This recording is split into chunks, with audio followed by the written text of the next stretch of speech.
పవన్ కళ్యాణ్ గారు ఢిల్లీ వెళ్ళబోతున్నారా?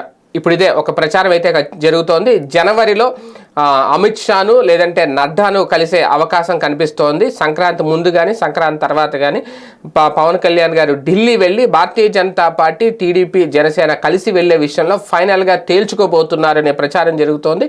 ఎందుకంటే ఇప్పటికే ఎన్నికల సమయం దగ్గర పడుతున్న నేపథ్యంలో భారతీయ జనతా పార్టీ ఇంకా ఎటు తేల్చట్లేదు. పవన్ కళ్యాణ్ ఎన్డీఏలో ఉన్నట్టా, ఎన్డీఏ నుంచి బయటకు వచ్చినట్టా అనే క్లారిటీ కూడా లేదు. భారతీయ జనతా పార్టీ ఆ దిశగా ప్రయత్నాలు కూడా చేయట్లేదు. అందుకే పవన్ కళ్యాణ్ గారు ఫైనల్గా అపాయింట్మెంట్ తీసుకునే ప్రయత్నాలు అయితే చేస్తున్నారంటే ఢిల్లీ వెళ్ళి అవసరమైతే మోడీతో కూడా కలిసే ఆలోచన చేస్తున్నారు. అమిత్ షా, జేపీ నడ్డాతో మాత్రం కలిసి ఈ పొత్తు విషయంలోనో లేదంటే తన రాజకీయ ప్రయాణానికి సంబంధించి ఎన్డీఏలో తాను ఉండాలా, బయటికి రావాలనే విషయంలో ఒకసారి ఢిల్లీ వెళ్ళి ఫైనల్గా చర్చించి తర్వాత బయటకు వచ్చి ఒక నిర్ణయం ప్రకటించే అవకాశం ఉంది. అది అతి త్వరలోనే జరుగుతుందనేది ఆ పార్టీ నుంచి వినిపిస్తున్నమాట.